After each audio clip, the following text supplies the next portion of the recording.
सरकार बदले में कोई राशि उसे देती है? कोई राशि नहीं, कुछ भी नहीं। कुछ भी नहीं। सरकार की तरफ से आप लोगों के जीवन में कितना बदलाव आया? सरकार के तरफ से जीवन में कुछ बदलाव नहीं हुआ है, सिर्फ कुछ भी मिलता है तो हमको गरुड़ के इलाज के तहत से कुछ हमको मिलता है। 40 लाख रुपया वहाँ पर खर्च किया जा रहा है और इस गांव की स्थिति बदहाल स्थिति है। बदहाली में लोग यहाँ पर जीविकोपार्जन कर रहे हैं। तो वन प्रमंडल से तो ये हम मांग करेंगे कि इस गांव को गोद लिया जाए। साल में निगरानी करते हैं, देखभाल करते हैं खूब बढ़िया ढंग से, लेकिन सेवियर को किसी प्रकार का लाभ नहीं होता। हालांकि साल में एक बार जाते हैं भागलपुर प्रमंडल में, वहाँ वस्त्र से सम्मानित करता है। चाहते हैं सर कि सरकार हमें कुछ मदद करे, लेकिन कुछ दिखाई नहीं पड़ता सरकार क्या करेगी नहीं कर रहा है। इसलिए कर रहा है कि गरुड़ उस पर है, गंदा करता है, उसको कुछ मिलता भी नहीं है। अच्छा, पेड़ का भी पैसा नहीं देती है? जी नहीं। तो कोई भी जो धार्मिक होगा, जो हिंदू धर्म से जुड़ा हुआ होगा, तो गरुड़ों का असम्मान नहीं करेगा, सम्मान करेगा। सरकार किसी भी धरोहरों को संरक्षण करने के लिए या फिर उसे संजोने के लिए लाखों करोड़ों रुपए खर्च करती है। अगर भारत में हम पक्षी की बात करें तो भारत में भी एक ऐसी पक्षी है जिसके संरक्षण के लिए, सहेजने के लिए सरकार लाखों खर्च कर रही है, और वो पक्षी है गरुड़।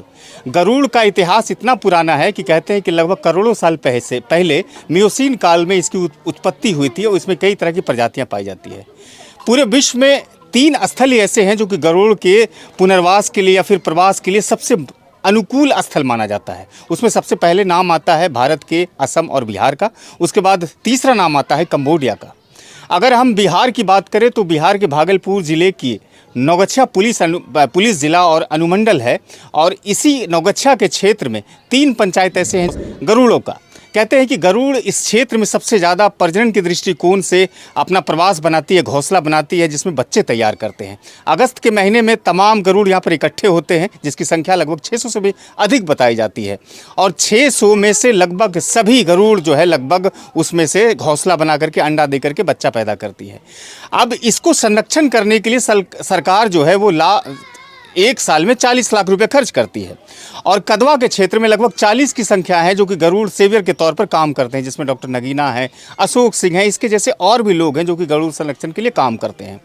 ये लोग संरक्षण के लिए लगातार सालों भर काम करते हैं। चाहे गरुड़ के स्वास्थ्य बिगड़ने की बात हो तो उसको संभालने जैसी स्थिति हो तो भागलपुर यहाँ से लेके जाना, फिर उसके अंडे जब खराब हो जाते हैं, टूटने लगते हैं, तो उसे फिर बिहार एग्रीकल्चर यूनिवर्सिटी में वैज्ञानिकों के पास लेके जाना। तमाम तरह के ये लोग जो है कि परिश्रम करते हैं, लेकिन इसके जीवन में कितना बदलाव आया है, ये भी एक महत्वपूर्ण सवाल है। इस वीडियो में हम आज लाने की कोशिश करेंगे। मेरा स्वीकार कीजिए, नमस्कार, आप सिटी टाइम्स देख रहे हैं, मेरा नाम इकरामुल हक है। सर, क्या नाम है आपका? अशोक कुमार सिंह है। अच्छा, इस क्षेत्र में तो कहते हैं 3 पंचायत है जो कि गरुड़ यहाँ पर प्रजनन देती है। जी हाँ। और अभी का मौसम काफ़ी अनुकूल है। बिल्कुल ठीक है। अच्छा, क्या दिक्कत होती है सेवियर लोगों को? सेवियर लोगों को देखिए कि लोग साल में निगरानी करते हैं, देखभाल करते हैं खूब बढ़िया ढंग से, लेकिन सेवियर को किसी प्रकार का लाभ नहीं होता है। हालांकि साल में एक बार जाते हैं भागलपुर प्रमंडल में, वहाँ वस्त्र से सम्मानित करता है, साल में एक बार, बस एक बार। अच्छा, यहाँ पर तीनों पंचायत में तो प्रवास तो वो सिर्फ और सिर्फ पेड़ ही पर करता है गरुड़? जी, सिर्फ पेड़ ही पर करता है। अभी संख्या कितनी होगी मोटा मोटी अशोक जी? लगभग में अपने तीनों पंचायत में 600 से कम नहीं होगी। 600? हाँ। 600 से अधिक गरुड़ों का संरक्षण आप लोग करते हैं। जी। सरकार बदले में कोई राशि उसे देती है? कोई राशि नहीं, कुछ भी नहीं? कुछ भी नहीं। कभी आप लोगों ने बात किया कि हम जैसे लोगों के लिए जो हो रहा है कुछ सरकार मदद सहयोग करे? नहीं, सवाल किया गया था मध्य विद्यालय खैरपुर कदवा में आज से 2 वर्ष 3 वर्ष पहले, तो उसमें गनु संरक्षक जो हमसे वो सीनियर हैं वो कहा नहीं, सरकार की ओर से कोई पर नहीं मिलता है राशि। हम लोग अपनी प्रेम के भाव से, गरुड़ के प्रेम से हम लोग देखभाल करते हैं, नेतृत्व करते हैं, सेवियर का काम करते हैं। यानी कि सिर्फ एक पक्षी प्रेमी होने के नाते, बर्ड लवर होने के नाते आप लोग काम करते हैं, जो लगाव है। हाँ, जो स्नेह है। लेकिन कोई सरकार का सहयोग नहीं है। कोई सर। डॉक्टर साहब, आप इधर जाइए। आप डॉक्टर नगीना साहब हैं? जी सर। इस बार कितना घोंसला बना है? जी, इस बार घोंसला 114 घोंसला बना। 114 घोंसला बना है? जी सर। अच्छा, 114 घोंसला में से कितना बच्चा मतलब पैदा हो सकता है, मतलब बच्चे आ घोंसले में 2 बच्चे पैदा हो सकते हैं। 114 का मतलब है लगभग 250 के करीब। 228। जी जी सर। इसकी संख्या तो 600 से भी अधिक बढ़ जाएगी। जी, अधिक बढ़ जाएगी सर, है ना? जी सर। कहते बिहार में भागलपुर जो ये कदवा इलाका है, लगभग 600 से अधिक गरुड़ यहाँ पर प्रवास करते हैं। जी सर, है ना? जी। अच्छा, सालों भर मेहनत करते हैं? जी, हम लोग उसके स्वास्थ्य को देखभाल करने के लिए सर इलाज तो करते ही हैं। अगर हमसे नहीं संभालता है तो हम भागलपुर रेफर कर देते हैं सुंदरबन। अच्छा, सुंदरबन में तो इसके लिए अस्पताल भी बना? जी, इसके लिए अस्पताल बना हुआ है, जहाँ डॉक्टर संजीव कुमार जी हैं। अच्छा, इसकी देखभाल करते हैं। जी सर। सरकार की तरफ से आप लोगों के जीवन में कितना बदलाव आया? सरकार के तरफ से जीवन में कुछ बदलाव नहीं हुआ है, सिर्फ कुछ भी मिलता है तो हमको गरुड़ के इलाज के तहत से कुछ हमको मिलता है बस जी, उसकी देखभाल के लिए। देखभाल के लिए, और कुछ नहीं मिलता है सर। कुछ साल में एक मीटिंग होती है, सेमिनार होता है, हम लोग जाते हैं यहाँ से, पूरे कस्बा के लोग जाते हैं, 50 लोग यहाँ जाते हैं उस मीटिंग में, तो वहाँ सरकार की तरफ से अंग वस्त्र देख कर समझ के आता है। अच्छा, इस गांव में जो है कि ये मतलब गरुड़ के प्रति इतना प्रेम कहाँ से पैदा हो गया? सर इसलिए पैदा हो गया कि यह धार्मिक पक्षी है, भगवान विष्णु का वाहन है, हम लोग शिव भक्त भी हैं, इससे यानी हम कि लोग इसका संबंध पौराणिक काल से भी है। जी, अच्छा, और हम लोग भगवान विष्णु के वाहन होते नाते जान कर इनका सेवा करते हैं सर, ताकि इसका जनसंख्या बढ़ते जाए। अच्छा, कुछ चाहते हैं कि सरकार कुछ बदलाव आप लोगों के जीवन में भी करे? जब ये धार्मिक पक्षी है, इसका इतिहास में काफ़ी महत्व है, धार्मिक दृष्टिकोण से भी काफ़ी महत्व है, तो इतना बेहतर काम कर रहे हैं तो सरकार आप लोगों का कुछ सहयोग करे, आप लोग चाहते हैं? ऐसी चाहते हैं सर कि सरकार हमें कुछ मदद करे, लेकिन कुछ दिखाई नहीं पड़ता सरकार क्या करेगी नहीं करेगी। सबके मन में है कि सरकार मुझे कुछ दे। आज भी कट रहा है सर, क्यों कट रहा है? इसलिए कट रहा है कि गरुड़ उस पर है, गंदा करता है, उसको कुछ मिलता भी नहीं है। अच्छा, पेड़ का भी पैसा नहीं देती है? जी नहीं, कुछ कुछ नहीं, किसी और आप लोग काटते भी नहीं हैं नहीं काटते हैं कि उसका घोंसला खत्म हो जाए? खत जी, उसका घोंसला खत्म हो जाएगा, इससे हम लोग नहीं काटते हैं। वैसे यार कट जाता है, जैसे आंगने में है सर गंदगी, तो गंदा होता ही है, उसे काट लेते हैं कभी कभी। काट लेते आप खाना टोटल गांव 3 पंचायत में कितना गांव होगा जो कि इस तरह का प्रवास करती है गरुड़ वहाँ पर? जी, कदवा में वैसे 3 पंचायतें हैं। हाँ, गांव बताइए ना। गांव तो लगभग 33 गांव है। 33 गांव में ये पक्षी रहता है? जी अगस्त महीने में आता है जी, अगस्त सितंबर में आकर के नेक्स्टिंग करता है। अंतिम हाँ, सितंबर। अंतिम सितंबर। जी सर। लेकिन फिलहाल जो है आप लोगों को कोई सहयोग नहीं मिलता है सर। देखिए, डॉक्टर नगीना साहब थे, अशोक जी भी थे जो सामाजिक कार्यकर्ता हैं, और एक वरिष्ठ पत्रकार भी हैं सईद अनवर साहब, जो कि हमेशा सरकार से तीखे सवाल करते हैं और बड़े ही क्षुब्ध हैं चूँकि सरकार 40 लाख रुपया वार्षिक रूप से खर्च करती है बिहार में और धरातल पर शायद कुछ नहीं दिख पाता। क्या कहेंगे सईद साहब? पहले तो आपका शुक्रिया कि आप कदवा में आकर के गरुड़ प्रजनन क्षेत्र को बहुत करीब से न केवल देख रहे हैं बल्कि देश दुनिया के तमाम लोगों को इससे वाकिफ़ भी करा रहे हैं, तो सराहनीय और उल्लेखनीय आप काम कर रहे हैं। लेकिन जैसे कि पता चला कि इन लोगों ने बताया कि प्रतिवर्ष 40 लाख रुपया का खर्च किया जा रहा है, तो ये तो हमको सुन के भी हंसी आ रही है और आश्चर्य हो रहा है।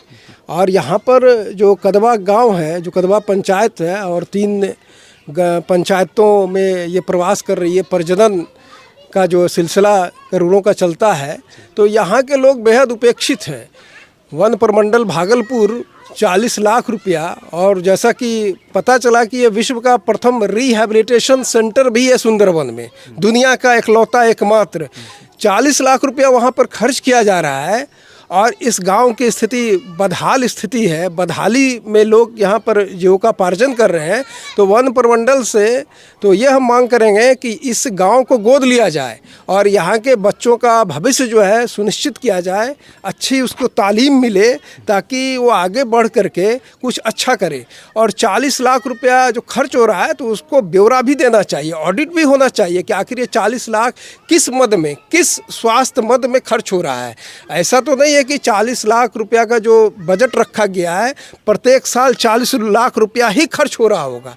हो सकता है कि किसी साल जो है गरुड़ कम बीमार पड़ते हों, उनका स्वास्थ्य, तो ये तो पशु है, पक्षी है, तो इन लोगों का तो स्वास्थ्य खुद ब खुद ठीक हो जाता है। कुदरत ने इस तरह का एक प्रक्रिया रखा है कि ये खुद अपने आप को स्वस्थ कर लेते हैं। बड़ा सवाल तो ये है कि 40 लोग लगे हुए हैं संरक्षण, इसको सहेजने के लिए इतना सब कुछ हो रहा है, लेकिन जीवन में कोई बदलाव नहीं। आप सड़कें देख रहे हैं, बहुत ही बदहाल सड़कें हैं, इन लोगों का जीवन कहीं कोई बदलाव नहीं, दिन रात मेहनत कर रहे हैं ये लोग। हाँ बिल्कुल सही है, तो इसीलिए तो मैंने बोल रहे हैं ना कि इस गांव को गोद लिया जाए। और ये एक शोषण भी हो रहा है, एक्सप्लॉइटेशन, रिलीजियस एक्सप्लॉइटेशन, क्योंकि गरुड़ का जो धार्मिक पौराणिक महत्व है, तो कोई भी जो धार्मिक होगा, जो हिंदू धर्म से जुड़ा हुआ होगा, तो गरुड़ों का असम्मान नहीं करेगा, सम्मान करेगा।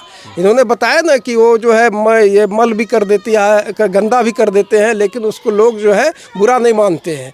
तो ये कहीं ना कहीं जो रिलीजियस एक्सप्लॉइटेशन इन लोगों का किया जा रहा है, और जो अर्थ है, जो पैसे का जो बंदरबांट हो रहा है, वो कहीं ना कहीं ये वन प्रमंडल और विभाग इसके बीच में एक बड़ा राशि जो है हजम कर रही है। और जो पर्याप्त जो गरुड़ का तो ब्रीडिंग टाइम कौन सा है, अक्टूबर से लेकर के फरवरी या जनवरी तक चलेगा। इसके बाद तो ये उड़ करके किसी चौड़ में चली जाएगी, विचरण करने लगेगी अपना, चूंकि ये मांसाहारी होता है, मांसाहारी। तो ये तो किसानों का भी एक दोस्त है ये गरुड़, क्योंकि चूहा और कीड़े मकोड़ों को भी खाता है। तो इस हिसाब से गांव वालों का जिम्मेदारी जो है उसको ये लोग पूरा कर रहे हैं। लेकिन जो विभाग है, फॉरेस्ट विभाग है, जो प्रशासन है, उस जिम्मेदारी से भाग रही है और गांव वालों को सिर्फ जो है एक्सप्लॉइट करके इनसे सेवा लिया जा रहा है। तो मैं यही मांग करूंगा कि जो 40 लाख रुपया जो खर्च किया जा रहा है प्रति वर्ष, इसका ऑडिट हो और ये पैसा कहाँ जा रहा है और बिल्कुल साफ पारदर्शिता होनी चाहिए कि कैसे खर्च हो रहा है और कहाँ पैसा जा रहा है। और मेरा गांव वाले से पूरी हमदर्दी है कि इन लोगों का, जो मैं आ रहा था देखा कि बहुत ही उपेक्षित गांव है, ये बिल्कुल रिमोट एरिया है, मधेपुरा से बिल्कुल इसका सीमाई इलाका लगता है भागलपुर का।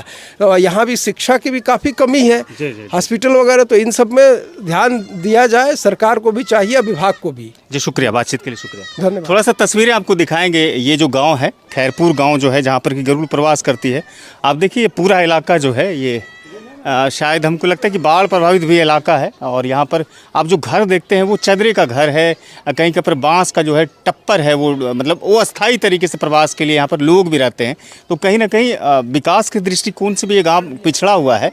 और जैसा कि सईद अनवर साहब कह रहे थे कि ये इनका धार्मिक महत्व भी है, और अगर किसानों से छोड़ करके देखा जाए तो कहीं ना कहीं किसान को भी फ़ायदा पहुँचाता है गरुड़। यानी कि जहाँ पर वो प्रवास करता है तो विचरण के दौरान वो खेतों में लगे कीड़े मकोड़े और चूहों को खा जाता है।